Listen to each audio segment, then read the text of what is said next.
place for makers, doers, and dreamers. It's where the global marketplace meets hometown values, where Americana isn't just a tradition, it's a way of life. Here, your experience makes the difference. With access to railroads, major waterways, and 8 different highways, this is a place in motion, sending goods, services, and ideas not just across the state, but across the world. And when the work ends, the day's just beginning, with beaches like West Beach in the Indiana Dunes National Park, exciting hiking and biking trails like the Diana of the Dunes Dare or the BMX track, and local treasures and exciting festivals, you'll know you're in more than just a bedroom community. From veterans of foreign wars to hometown heroes, our diversity is our strength, and we forge our future with the same flame as our steel. Oh, there's a place in the Midwest, and it's calling you home. The best part of Portage is what's next. The best part of Portage is you. There's more for you in Indiana.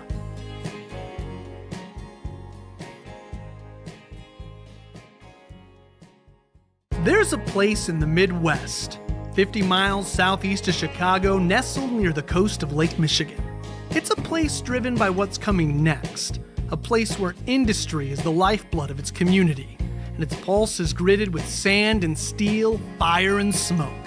It's a city building its future together, one business, one family, and one home at a time. This is a place for makers, doers, and dreamers. It's where the global marketplace meets hometown values, where Americana isn't just a tradition, it's a way of life. Here, your experience makes the difference. With access to railroads, major waterways, and 8 different highways, this is a place in motion, sending goods, services, and ideas not just across the state, but across the world. And when the work ends, the day's just beginning, with beaches like West Beach in the Indiana Dunes National Park, exciting hiking and biking trails like the Diana of the Dunes Dare or the BMX track, and local treasures and exciting festivals, you'll know you're in more than just a bedroom community. From veterans of foreign wars to hometown heroes, our diversity is our strength, and we forge our future with the same flame as our steel. Oh, there's a place in the Midwest, and it's calling you home. The best part of Portage is what's next. The best part of Portage is you. There's more for you in Indiana. Call to order our Board of Parks and Recreation meeting. We'll begin with the Pledge of Allegiance.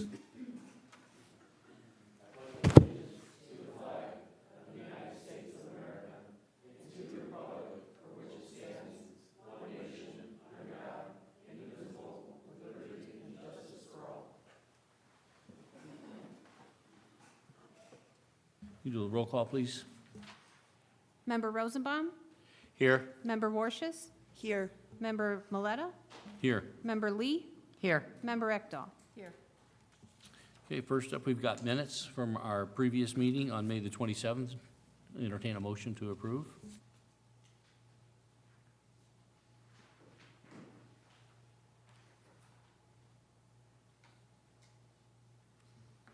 I'd like to make a motion to approve our minutes from the 21st of April.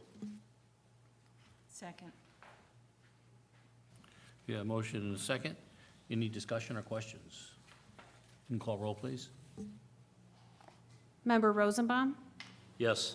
Member Warshus? Yes. Member Miletta? Yes. Member Lee? Yes. Member Ekdahl? Yes. Okay, next up, we've got our financial report. And again, I trust everyone's had an opportunity to look at that, and we'll entertain a motion whenever you're ready. I make a motion to approve the financial report.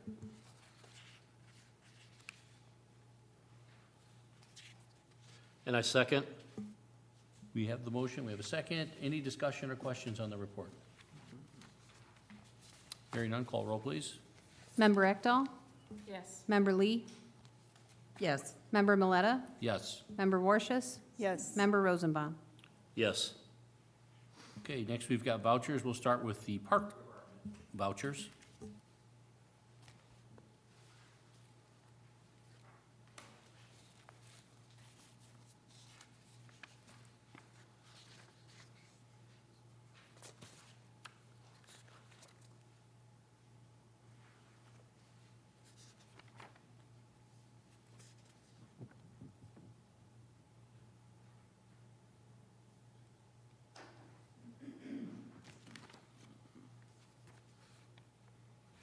a motion that we accept the park vouchers as submitted.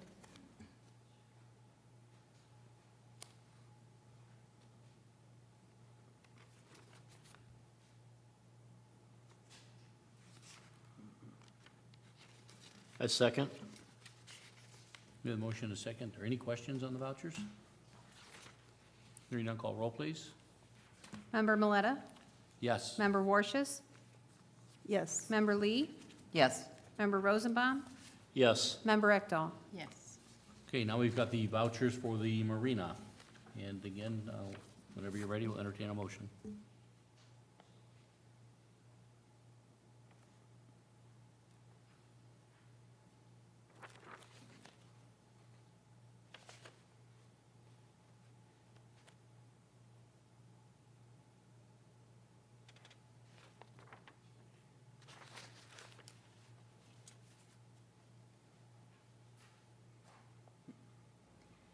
I have a question about the refunds.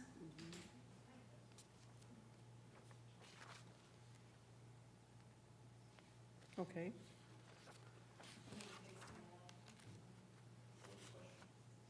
Who received the refunds? What was it for?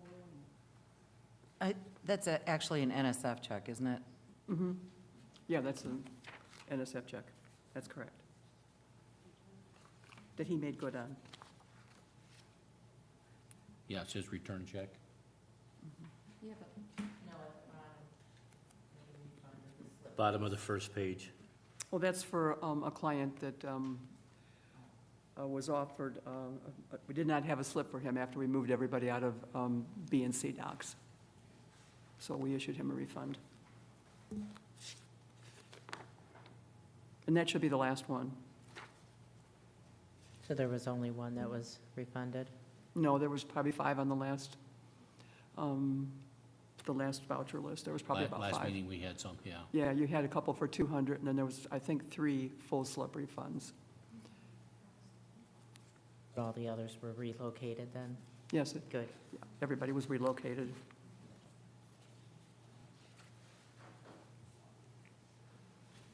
Do we have a motion to approve the marina vouchers?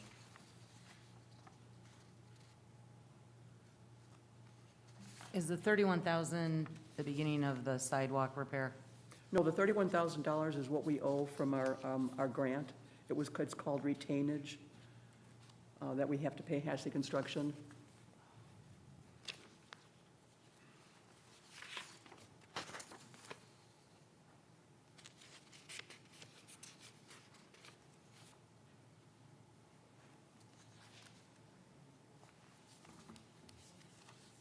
I make a motion to approve the marina vouchers. Second the motion to approve the marina vouchers. We have a motion, is there a second? A second, any more discussion?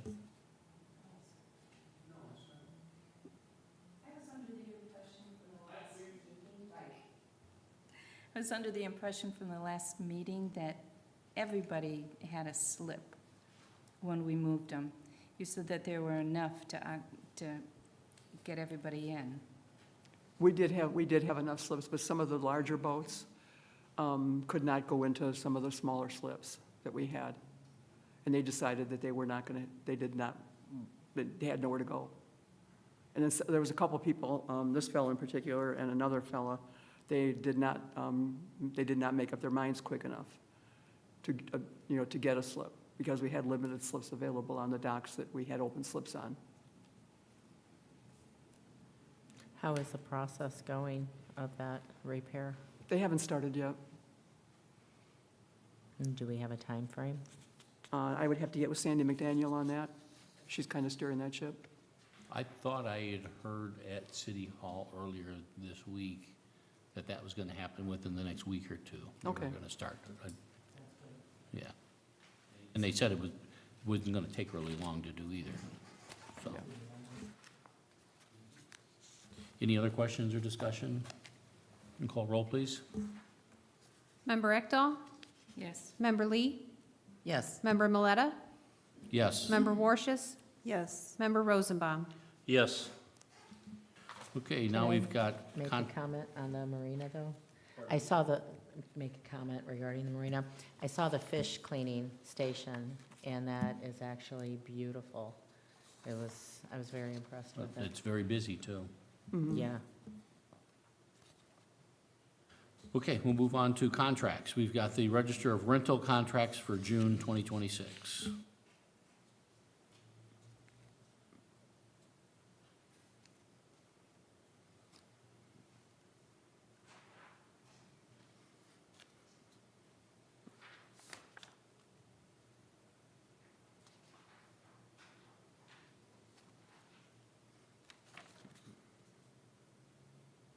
I'd like to make a motion to accept the rental contracts.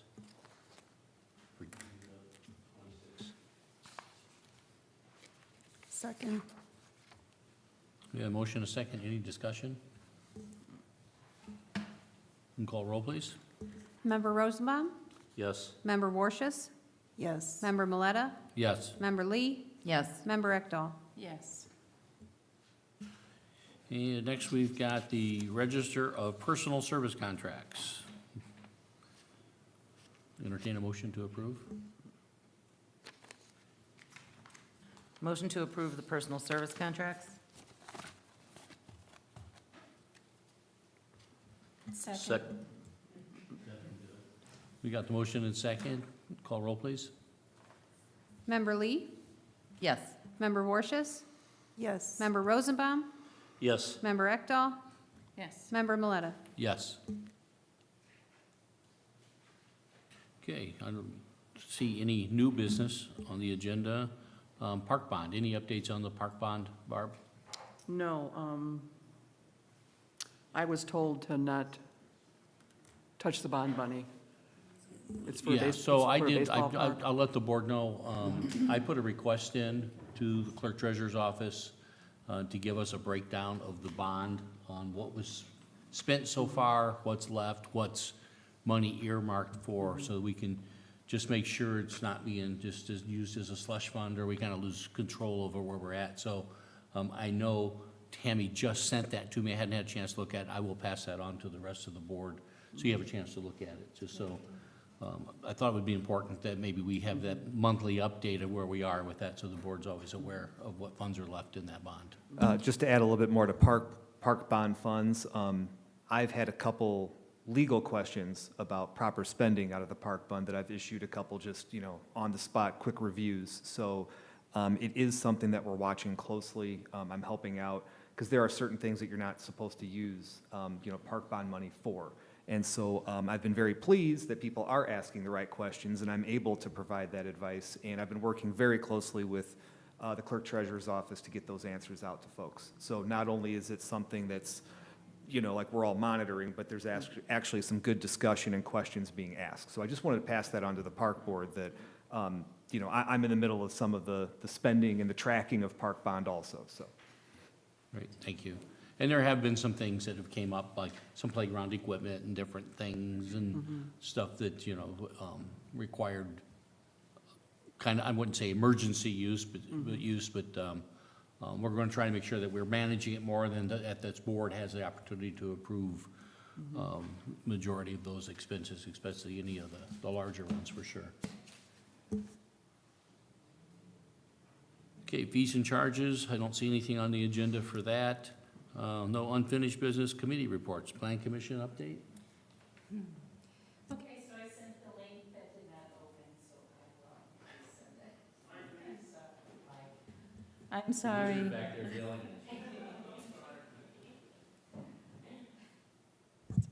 I will resend the link to you guys.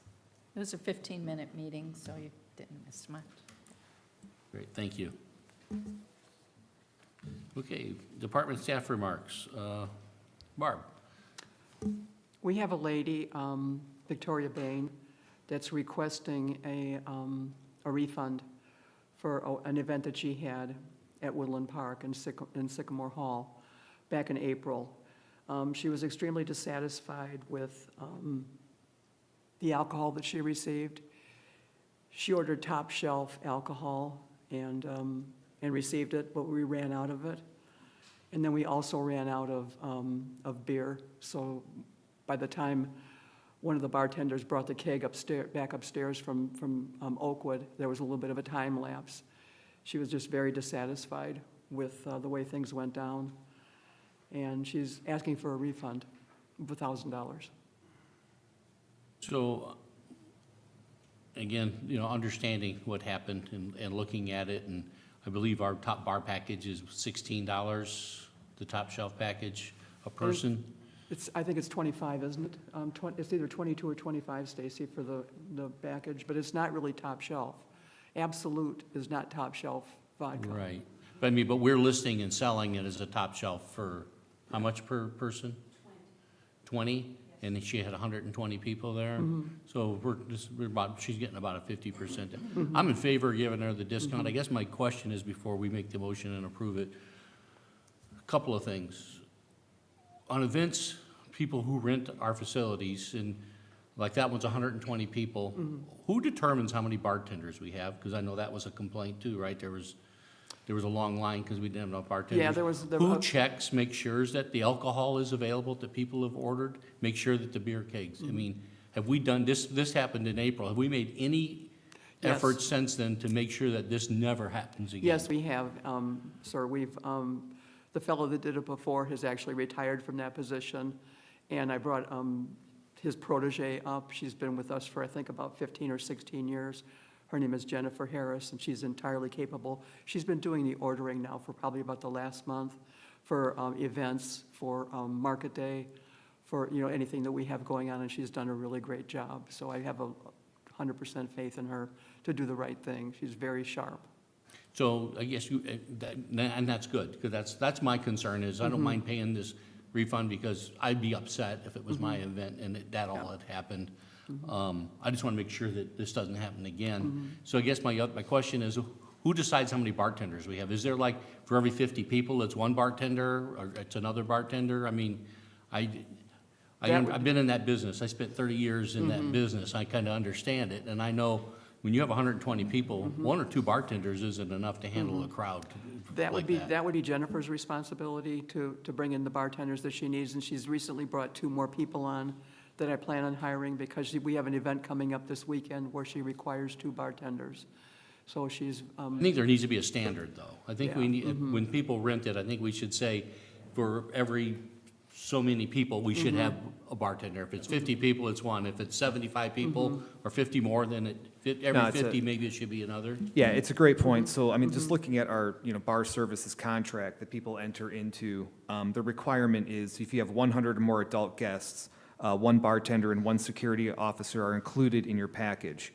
An additional bartender is required if having more than 150 guests. So that standard is included in our bar services flyer. I think we need to relook at that. One bartender for 150 people at an event, when they all get there at the same time and they all walk up to the bar at the same time, I wouldn't rent the facility if that was going to be the case. Yeah. I think we need to relook at that at the same time we look at the bar packages, and if we're calling it top shelf, it needs to be top I agree. shelf. If I it's agree. not top shelf, then that's fine, but I think we need to relook at all of that. The other thing I'd like to either clarify and/or point out, I believe that the total cost of the rental was $2,200 or more. So it's not really I'm just having a legal issue with the word refund. This is just a discount. So this is not a refund of the package. This is a discount for the inconvenience. So, I would recommend that the motion is that we approve the discount of the $1,000. This is not really a refund. So the park department has collected, a fee from this, so. Okay, understand. So I'm just splitting again, hairs, I'm going but to go it back to the matters. bar. Maybe we should reach out to some other facilities that have bar facilities and ask them kind of what that is. Again, I've started that I think our process. number is way off. I mean, I couldn't imagine having 150 people up in that room with one single bartender. You're making one mixed drink takes, a couple of minutes, and Yeah. you start, so I think we need to fix it. We got to really take pride in our stuff. I And we got to agree. make sure that people who rent our facilities want to come back and have a good experience Yeah. when they do. That's just my opinion. I've already started the research on what a top shelf package would be in other venues, and they vary from $40 to $75 a person for top shelf, which would be your Tito's, your Gold, the top shelf alcohol. What we have, you can't call top shelf. No, so I'd say do some research with some other facilities and then start doing the math, all Yeah, right? exactly. And again, we're not here to try to make a lot of money. We're not a private business, you know, we're not the Avalon. Avalon's a private business whose goal is to make a lot of money. We're a park. People have already paid for our facilities in their taxes, right? So, if we can break even, to me, on those rentals is fine. That's, again, my opinion. I don't think, obviously, we want to generate some income because we have things that we need to spend money for. But I don't think that we should be overpriced by any stretch, but we also got to make sure our service is. Agreed. I agree with you 100%. And I think, and I had a conversation with Member Ekdahl earlier, and she had a really good idea. I'll let her explain it, but I think it's with the survey. Yes. That maybe something we should start doing with our rentals. Yes. I want to attach a survey for everybody to fill out when they're finished. Surveys are data, and we need that. So we, as a board, would be able to look at them. Let's see how far we're growing, if we're doing the right thing. But I want to know if people are unhappy, okay? So, and I want to know it firsthand. I think that is, everybody, And I think, you know, and you're getting surveys for everything. Now, it's easy to do them and to ask people at their rentals if they would mind doing it online. It could be Survey Monkey or whatever. They're easy to do. Simple questions, you know. What's your, you know, was there enough help there? Was the facility cleaned? Was Did the we meet trash your taken needs? out? Was it, yeah. right, just some basic questions, and so that we maybe get some feedback from people to help us improve and be better at what we do. How can we be better at what we do? And accountability. I mean, that's got to be there as well. We don't see the positive comments per se as well as the negative comments we see on Facebook and social Yeah, media and stuff. yeah. So it's a good idea, Deb. We do get a lot of positive feedback, though. They will call the office and highly recommend us to, you know, their friends and family and other people that they know. So we do get a lot of positive comments, I can tell you, I will say that for a Yeah, fact. and I've heard a lot of good comments too. Yeah. And a survey, you can get good comments as well, right? Yes, So it's not exactly. just looking for bad, but it is just to help us maybe identify where maybe we have some weaknesses or some things we need to improve on. It's just a good checks and balances. Yes, it is. Yeah, and I'd like to Thank you. see at the end of 6 months, let's put it in a spreadsheet. Let's get the percentages. How many people were happy? How many people were unhappy? Where are we lacking? Stacy, do you know how to do this with the Google Forms? Because I can come and work with you and, I'm pretty sure inside Civic Rec that we already use, you can create surveys and send them out to Nice. customers after their event. So I'm sure that's something that we can do starting tomorrow. okay, perfect. Yeah, and why don't we send that out to the board to look at, to make sure the questions are the questions that we're looking for, and get some feedback from the board on that as well. Yeah. Absolutely. We can do that, right, Dan? So I can start another one of my famous legal discussion email chains that are for deliberative, you know, issues, pre-decisional, yes. So we can definitely do that. Again, this is just studying the survey, you're not making any decisions. Next month's board meeting, if we have a draft survey available, then you can vote on it and take final action at that time in public. But yes, you can deliberate and study the survey via email. I'll talk to Stacy, we can get that done. Great, thank you. All right, do we have a motion to approve the Bain refund? I'd like to make a Discount? motion to approve the Bain discount. Second. The motion is second. Any other discussion? And call roll, please. Member Miletta? Yes. Member Lee? Yes. Member Ekdahl? Yes. Member Warshus? Yes. Member Rosenbaum? Yes. Great, thank you. Thank you, Barb, for bringing that to us.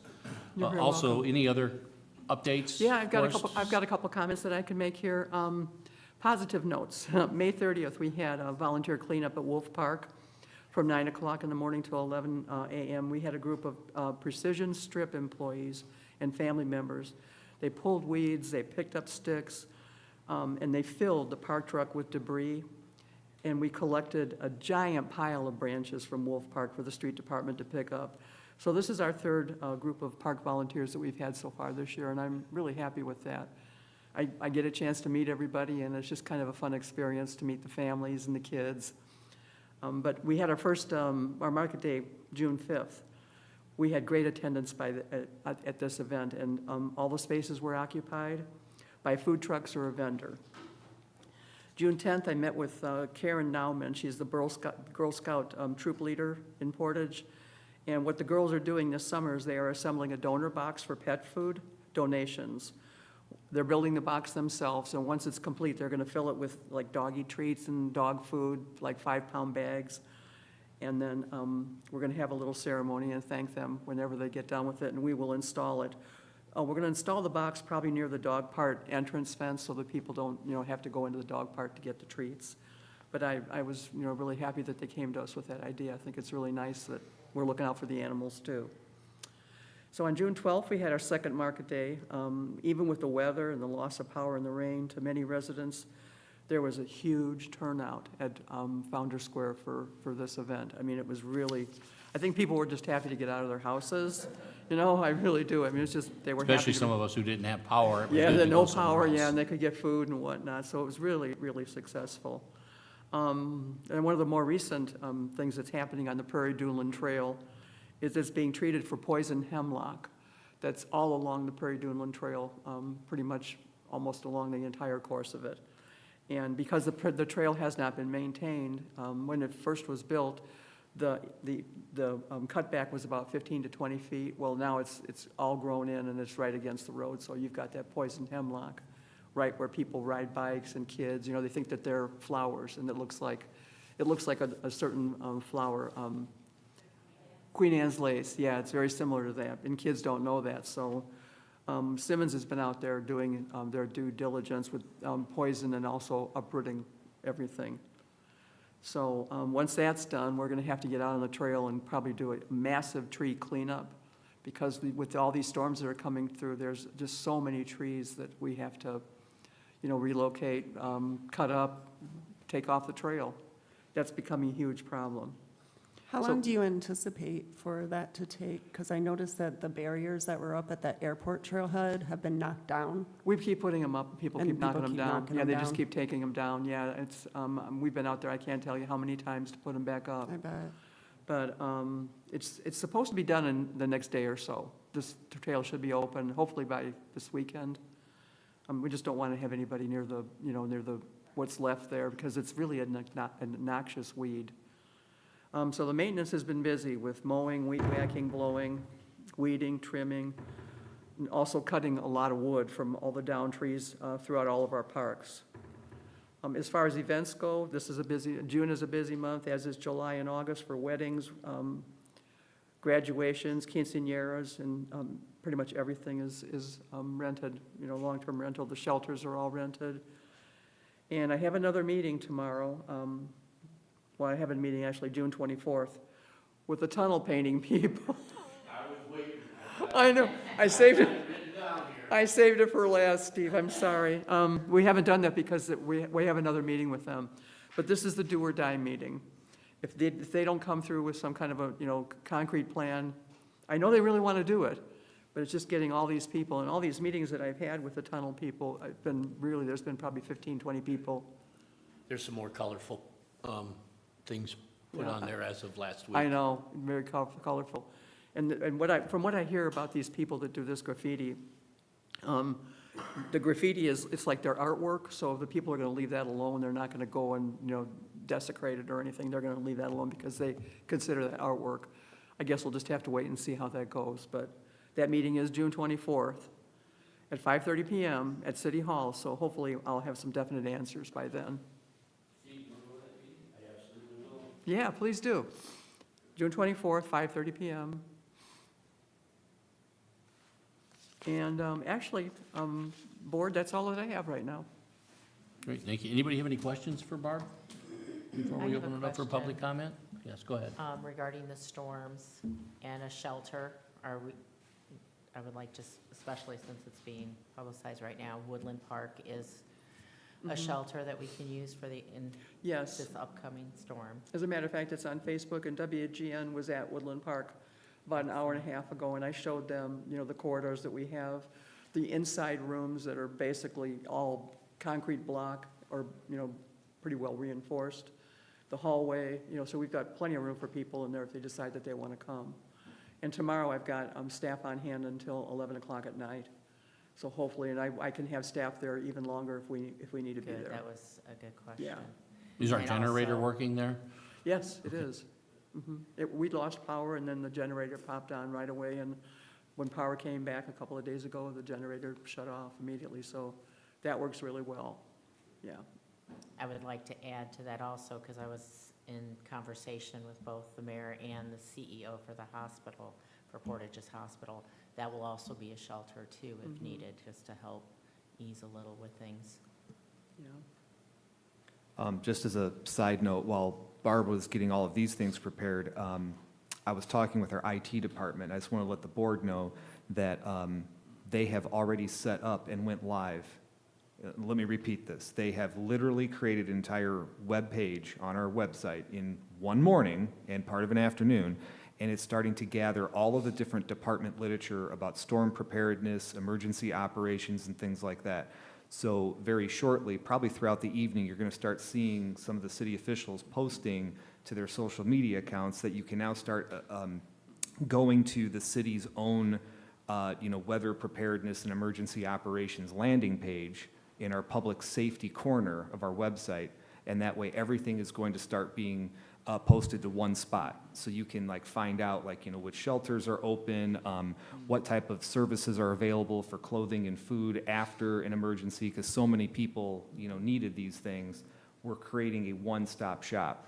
And so it's still under construction. It's not perfect, but within one day we got something that's functional up and running, and we're going to keep posting to it throughout the next couple weeks. So just a great work by a lot of department heads, especially Parks getting things set up, because we've got another line of storms coming through. So I just want to say thanks, Barb, for getting You're that very locked welcome. on. So You're very Thank welcome. It's been an interesting season so far. It really has. So another thing that came up this week, and I shared, and I know you know about it, I'm sure, Barb. Some folks, myself, and at City Hall met with the Board of Health to tour our 3 concession stands, the 2 at Imagination Glen and the 1 at the baseball fields. One of the baseball fields hasn't been used the entire baseball season, which is a travesty because, you've got hundreds of people there all weekend long, all the time. And it was a huge moneymaker for the league. We haven't used it in the last couple of years. And the message we were given back was, and again, this is pre-you being here, Barb, was that the Board of Health didn't approve us to use that concession stand because it was lacking things. So that's why I was at City Hall and I said, we need to get Board of Health. I want to know what it is because what it is. it's a travesty that we don't have a concession stand. We're bringing in a couple of random food trucks we don't get any revenue from at those games. And again, season's almost over, but we're getting ready for fall ball. So Yeah. the Board of Health said that concession stand, the baseball one is approved, has been approved. Said the only thing is, at some point in the last couple of years, somebody took the 3-bay sink out. They said if you put the 3-bay sink back in, you can do whatever. You can serve hot foods, you can do hot dogs, or you can do popcorn, you can do all of that as long as you have the sink where you could wash the utensils. They said in the meantime, you could have been selling candy and pop and water and Gatorades and prepackaged chips and food. So I think it's something that we got to make it a priority. And then touring the others, I just happened to have been at the soccer field. It was the league's tournament this past weekend. Hundreds of people out there, Imagination Glen East, and go up to the concession, which was open. There was a couple of people working. And no water, no Gatorade, there was no drinks. So they had very limited supplies there, which again, those are opportunities for us to have revenue that help pay for those leagues. So I think we really got to get a focus on and figure these things out. And I think we got to get with the clerk treasurer's office, maybe work out a system for how we do it and how we inventory and hire people during the summer months to, part-time college kids or high school, whatever, to work it. But I think we've been missing the boat the last few years on concessions. We used to do a really good job with it. It's kind of gone away. The baseball one just drives me nuts because they play during the week. They're there. Yeah, they're there all on day. Saturdays. They are. There's literally every field's busy with people. They're in and out all day long, and we're losing out. So unfortunately, I don't know why we were told we couldn't use it, but we can use it. Okay. Just it needs a little sprucing up, a little cleaning up. Yeah. I spoke with Danny and Terry. They said they can get a sink and get it put in in a couple of days. It's not a big deal to put that 3-bay sink in, it's not that expensive, and then we should be good to go with everything over there, so. That's good to hear. I'm glad to hear that. I know I have extensive food service experience too with ServSafe, and And that's the other thing, so just needs, so whoever's in charge needs to have that food service training, mhm. and just put the proper signage up on, Absolutely. and that's all we have to do to run those concessions. Yeah, we get a lot of our snacks. We have a small concession stand at the marina, and I pick everything up at Sam's Club. What I don't get there, they send to me for free shipping. Everything that we have is like 50 cents, $1, $1.50. We do the Gatorade, we do the bottled water. Those are money makers. They really are. I mean, I know, and I know Steve has a lot of experience with it. When I Yeah. ran the youth basketball league and when I was involved in Yeah. Little League, we were talking thousands of dollars every weekend of gross revenue, or not gross, net revenue, Yeah, every weekend. And I think, that goes a long way to help fund those leagues to keep the cost down for the kids, right? So it's more affordable for parents to have their kids in it and be able to pay for the uniforms and the equipment and the maintenance of the field, so it could be a little more self-sufficient. So, again, a request for me, after learning all that, is that maybe we get a plan together on how to man, how to put somebody in charge, and how we, have controls in place, obviously, and get those Absolutely. concessions up to where they should be. okay. I will definitely do that. Thank you for that. Anybody have anything else? I see we have some folks here. Open time for public comment. Please come up to the podium and be happy to.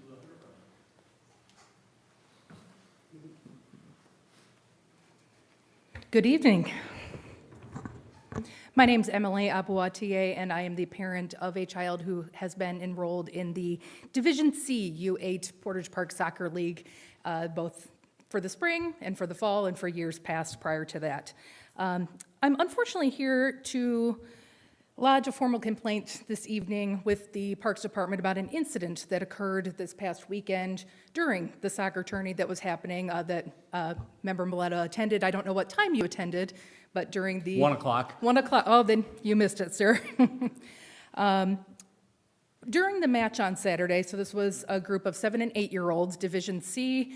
I believe they had one of the largest divisions, and so there were quite a lot of teams playing, multiple games being played back to back, and the championship game happened late in the afternoon.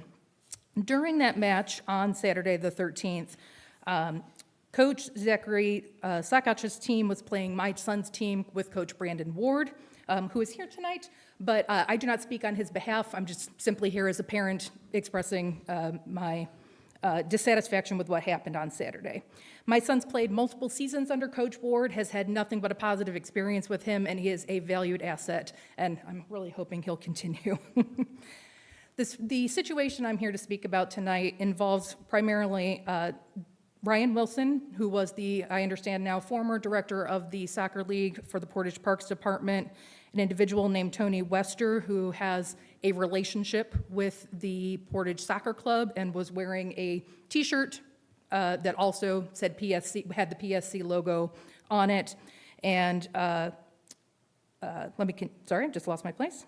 So I understand that Coach Sakach, Ryan Wilson, and Mr. Wester are all also employees of the Portage Streets and Sanitation Department. So the climate of this match was quite compromised and compromised the well-being of a number of 7- and 8-year-olds that were present for the game, and it was fueled by the absolutely unprofessional conduct of several adults.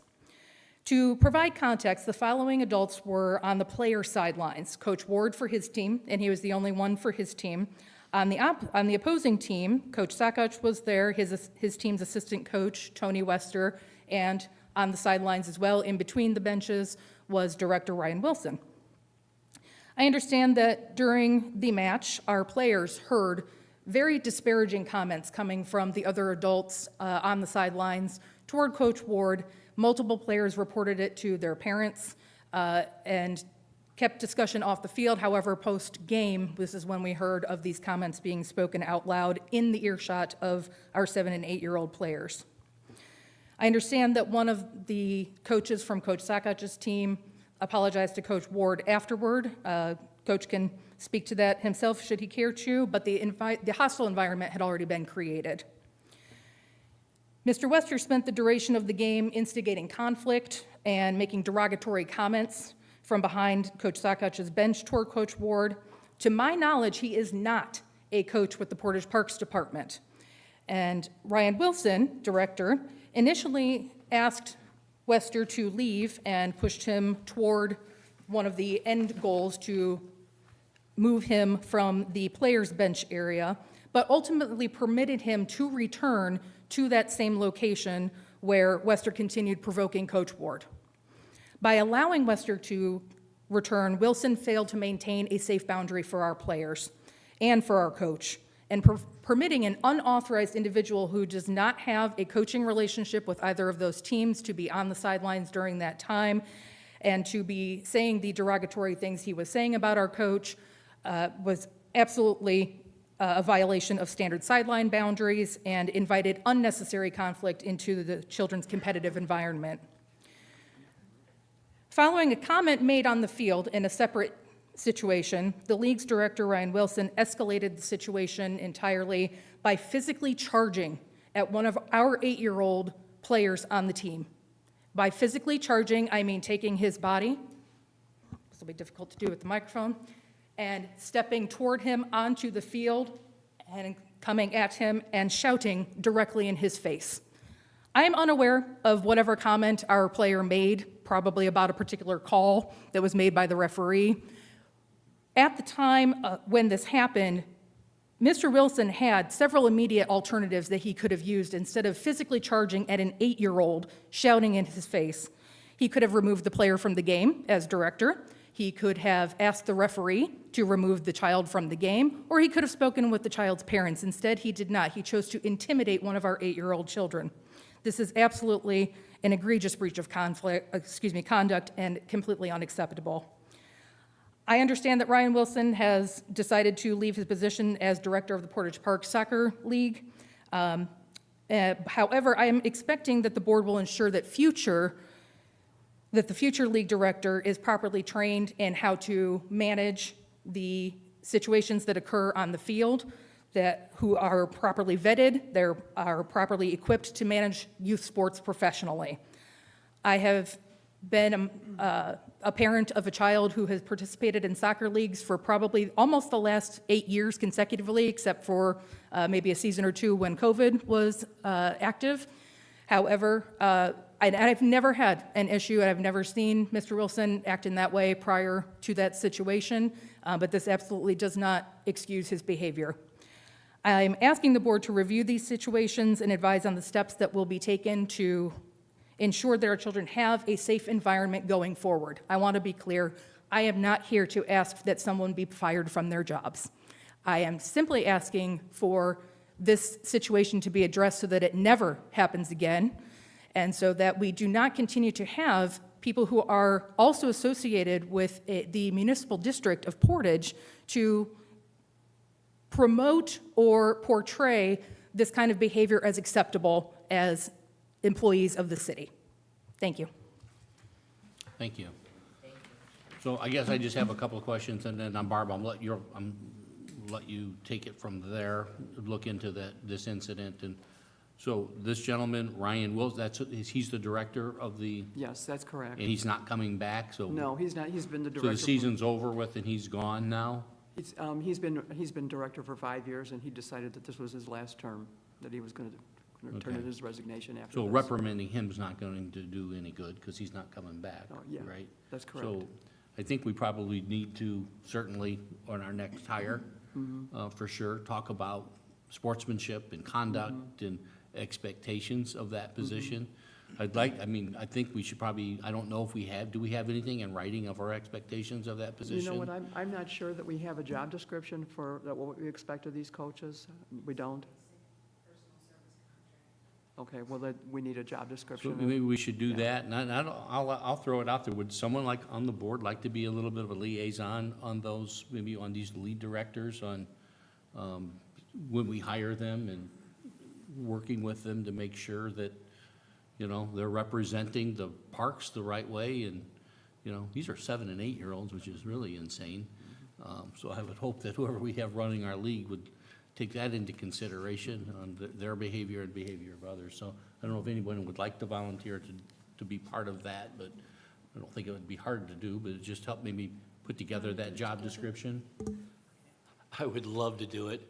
With my background with softball for the years, I do have a question. I know nothing about soccer, and I'll be honest with you right up front. Do we have a member committee who is at the soccer complex that oversees these games besides Ryan Wilson? No, he's the only one. He's the only person. That's, yeah, in my opinion, that is probably part of the problem. You know, with my background with Portage Junior Miss Softball for so many years, I would love to have my hands on hiring the next Okay. person and interviewing them and the background check. And the code of conduct, right? For both coaches, all coaches should be signing a code of conduct and Absolutely. explaining it, as well as the director certainly should be showing that himself as well, or herself. I take this, you know, as being a board member, I take it personal. I got fished back to coaching PJM this year, again, for my granddaughter. And I'm seeing a lot of things that have changed since I left there, and it's not for the better. And we need to step up as a board to be there for these kids. Because if they're not playing for Portage, they're going somewhere else. So, you know, we've got coaches who give 100% all the time, and they just get kicked in the backside, or, you know, and there's nobody there to protect them. So yes, I would love to be on that. You said he's been with us for 5 years. Yes, he's been doing this for 5 years. And Has there ever been a complaint before? No, not that I'm aware of. Has there ever been, Stacy? Has nobody has come forward? Maybe nobody's come forward yet, and I don't know, you know, I really don't know. But I did speak with the gentleman that's here, the other coach. I did speak with Brandon for quite a while today. He explained exactly what happened, and I knew this was something that, you know, would have to come before the board. It's a sad situation. I think it's a tragedy that this even happened. It's embarrassing. I'm not saying it won't happen again, but we will do our darndest to And I'll make be sure there it too. doesn't. I will do whatever it takes to get good people, and we need good people. Just to toss this out there, when it comes to like code of conduct and other documentation, Barb, Stacy, just, you know, whatever's on file, send it my way. I can do a quick review. Okay. I coached for several years in the Portage soccer, you know, park soccer, so I am familiar with the situation. I recall, I mean, I used to have to fill something out. My son's 23 and is an accountant, so it's been a hot minute since he was in the Division C, but I mean, back in that day, I mean, there was definitely something that I filled out, so. I think it'll transcend not just soccer too, probably the baseball league as well. I know Matt Raymond does a great job of running that league, but we probably ought to have code of conduct things there too, because I've seen Definitely. things there that I scratch my head, like Steve, being involved in youth sports for many years, I look at it and go, man, we never would have tolerated that back then. Yeah. And you see it happening, so it's best for us to maybe get a grip on all of it. So Steve, thank you for volunteering. Yes, thank you, Yeah, Steve. and- Oh, you're welcome. And I think once those coaches know that they're being supported by the board, you know, that's going to help a lot, you know. They can lean on us if they have to get something done. You know, a coach has to be removed or something. For instance, PJM, there is a code of conduct by their coaches. There is a background check that has to be done. Even me, for being involved with them for 25 years, I still had to have a background check done. I'm like, okay, that's fine. But there's coaches out there that just come onto the field, so we have to keep an eye on that as well, not only for softball, but for soccer. I apologize for anything that happened this past weekend, but moving forward, we'll take care of it. Stacy, I do believe that we do a background check, don't we? Yeah, we were just talking about that, actually. And background checks are, you know, by coaches, but what I heard from this incident is that we had folks who were not coaches of this league around, and that's something that I'll go ahead and I'll say, in my opinion, from my experience with Portage, Parks soccer was always something that only the coach and the players were allowed in the player zone. I mean, that's pretty basic stuff from my days. So the fact that like we had other people not coaches, that's, again, just troubling to my ear, you know. But that's things that the next soccer director needs to make sure they, he or she polices. So, Yeah, and we can fix it. And we appreciate you coming here and letting us know, because we don't know about these things unless someone tells us, so. Yeah. And I know Barb's got our hands full with a million things, but, our youth programs are probably the most important of all of them. I agree 100% with you, Andy. It's our youth. That's our future, and we certainly want to take care of them. Thank you Best we can. thank you for coaching and stepping up. I know, I did have some stuff I would like to say. then please approach so we can, these are recorded, thanks. How are we all doing today? So my name is Brandon Ward. I've coached soccer through the Parks Department for 6 seasons now with my daughter, 2 with my son. I own a small tax accounting business here on Central in Port. It's called South Shore Tax Solutions. I've been running it here in town since 2019. We deal with everybody there from retirees, blue-collar workers, high school students, multi-million-dollar enterprises, and everything in between. I moved to Portage in 2012. My wife, she's been here for her whole life.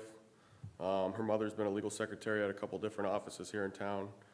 I come from Lake County, Hanover Central Schools to be specific, but I started coming to the city when I was in like 6th grade, for sports. I don't know if any of you are familiar with Coach Ed Pendowski from Portage High School, but he ran a little club called Region Elite, and that's what brought me out here, as I was kind of like blossoming into, somewhat of an elite competitor. And one of the things that Coach P always would stress to us was that, none of the God-given talent that we had bestowed upon us mattered at all if we couldn't just be a good person first, okay?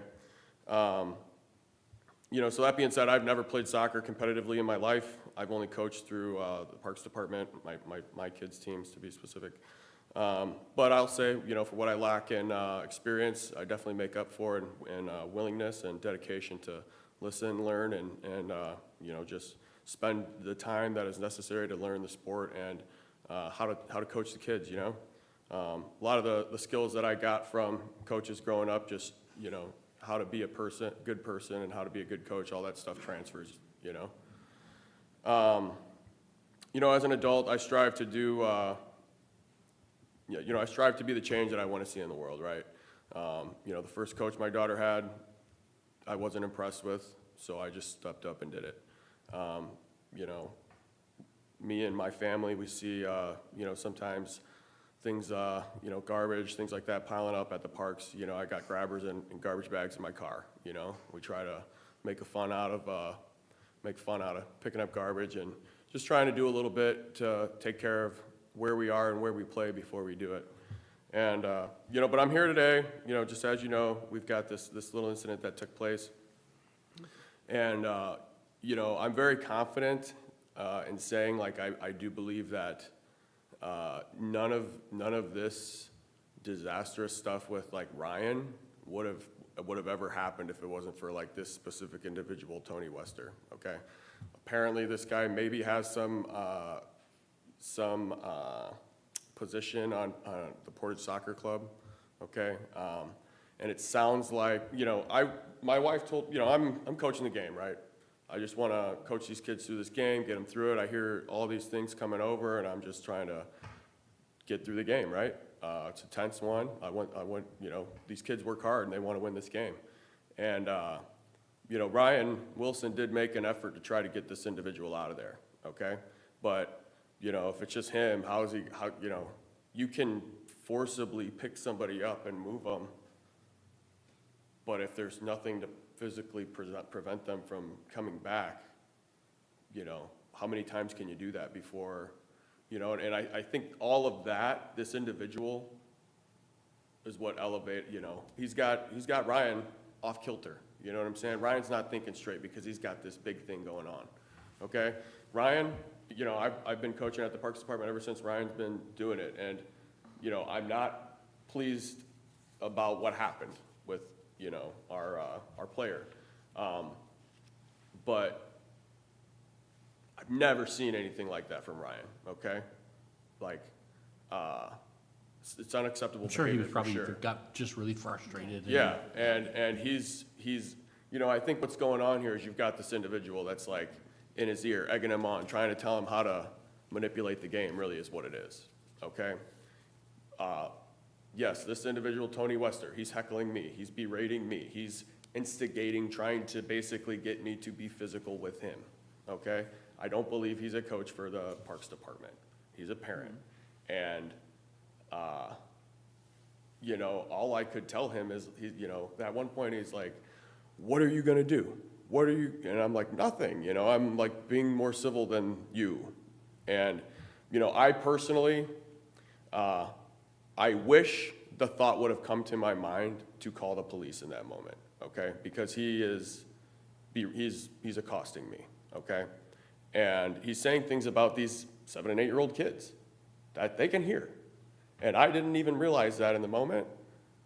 You know, realistically, I get through Saturday, I get into Sunday, you know, I'm talking with my people about what happened because it's disturbing. But then on Monday, when I found out that some of the parents have already started contacting the Parks Department about this, it starts to, you know, the main thing I'm trying to communicate to the families and the kids are like, you know, cooler heads prevailed. You know, foolish people do foolish things, but you don't have to be like that to win in sport and in life. And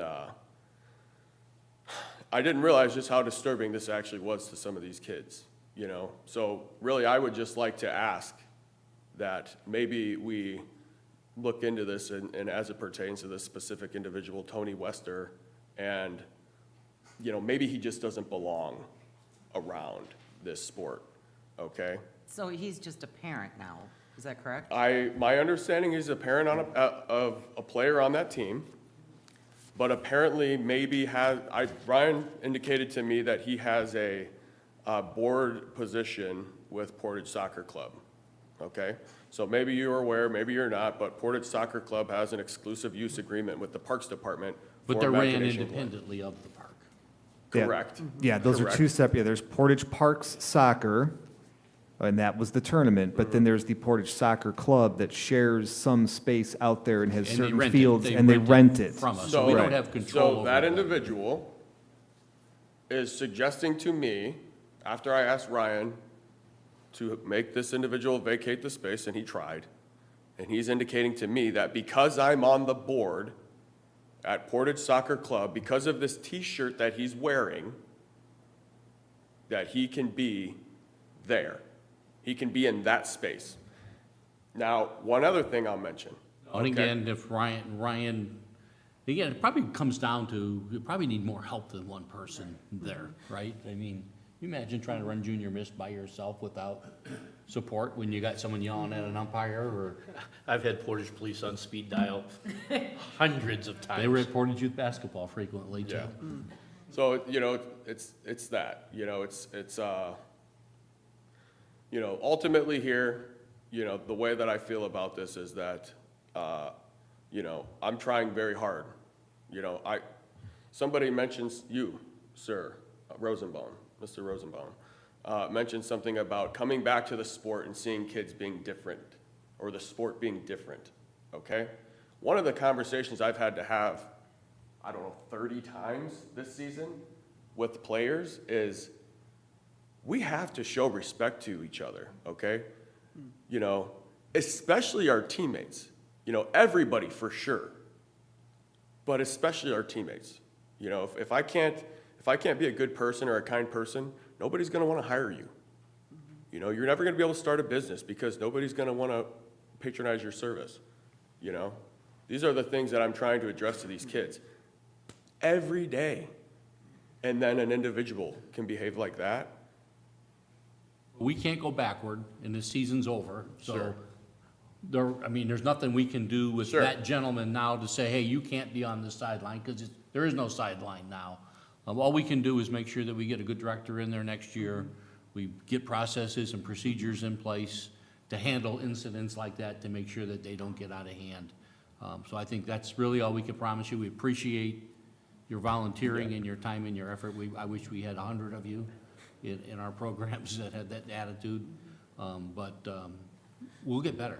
We'll make sure, okay, you know, I think the league really was well ran from my perspective, what I can see.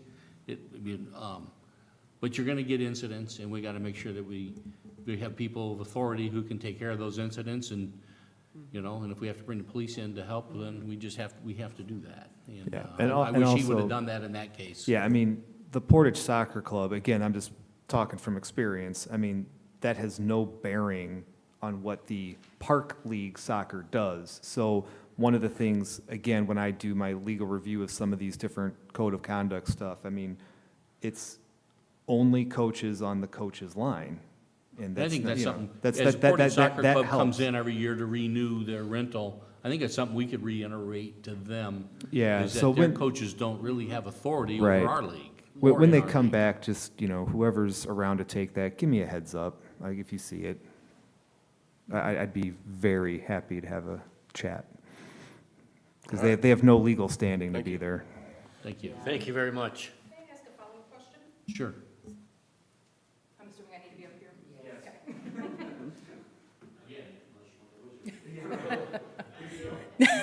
here. No, thank you.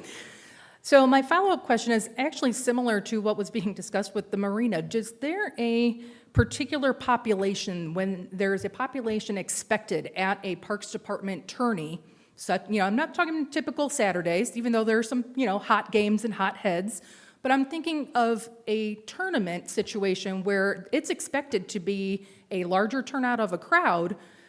Could there be put in place that there is a security officer present to be able to manage the crowds during that time, you know, given the expected population? I mean, let alone the parking issues in Imagination Glen East, the amount of people at the Division C 7- and 8-year-old game was easily probably 75 to 100 people on the sidelines. This was a very hot game for the kids.